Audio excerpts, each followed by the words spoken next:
রাজধানীর উত্তরার দক্ষিণ খানের বাসা থেকে রোকসানা পিনু নামের এক নারীর মরদেহ উদ্ধার করেছে পুলিশ।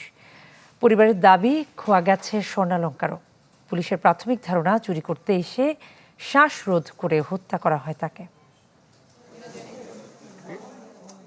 রাজধানীর উত্তরা দক্ষিণ খানের ফায়দাবাদ জামতলার এই বাসাতেই সপরিবারে থাকেন মোহাম্মদ সোহেল। অন্য সদস্যরা হচ্ছেন স্ত্রী সারা রোকসানা এবং তৃতীয় শ্রেণীতে পড়ুয়া তাদের কন্যা সন্তান। অন্যদিনের মতোই সকালে কর্মস্থলে যান সোহেল, মেয়েও যায় স্কুলে। বাসায় একাই ছিলেন সারা রোকসানা পিনু। বিকেলে বাসায় ফিরে স্ত্রীকে ডাকাডাকি করেও কোনো সাড়া পান না সোহেল। পরে ঘরে ঢুকে দেখেন মুখে বালিশ চাপা অবস্থায় মেঝেতে পড়ে আছে পিনুর নিথর দেহ, আর পাশের রুমের জানালার গ্রিল কাটা। স্বজনদের দাবি, বাসা থেকে স্বর্ণালংকার খোয়া গেছে।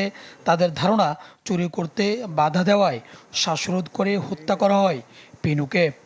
গোল্ড নেওয়ার সম্ভাবনা সবচেয়ে বেশি, গোল্ডের জন্যই আসছে, হয়তো প্যাকেটগুলো সব পাওয়া যাচ্ছে।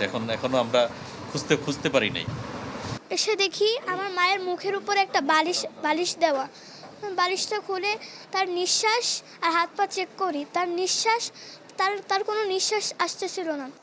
দ্রুত হত্যাকারীদের গ্রেপ্তার ও দৃষ্টান্তমূলক শাস্তির দাবি জানান প্রতিবেশী ও এলাকাবাসী। এই দিনে দুপুরে এটা ফ্ল্যাট বাসা এরকম খুনাখুনি, এটা আমাদের জন্য ভয়ঙ্কর। আমরা সুষ্ঠু বিচার চাই, কারণ এটা একটা অন্যায়। খবর পেয়ে ঘটনাস্থলে যায় পুলিশ। সন্ধ্যায় আলামত সংগ্রহ করেন সিআইডির ক্রাইম সিন ইউনিটের সদস্যরা। পুলিশ বলছে, বিশেষ গুরুত্ব দিয়ে তদন্ত শুরু হয়েছে, চলছে হত্যা রহস্য উদ্ঘাটনের কাজও। এসে দেখি যে এখানে এই যে ডেড বডি বিছানায় পড়ে আছে এবং ডেড বডির সাথে তার ওনার হাজব্যান্ড এবং তার মেয়ে তারাও আছে। আমরা জিনিসটা ইনভেস্টিগেশন করতেছি, ইনভেস্টিগেশনের পরে আমরা সঠিক কারণটা বলতে পারবো। স্বজনদের দাবি এখন একটাই, দ্রুত হত্যাকারীদের শনাক্ত করে আইনের আওতায় আনা হোক। সুলতান মাহমুদ আরিফ, চ্যানেল 24, ঢাকা।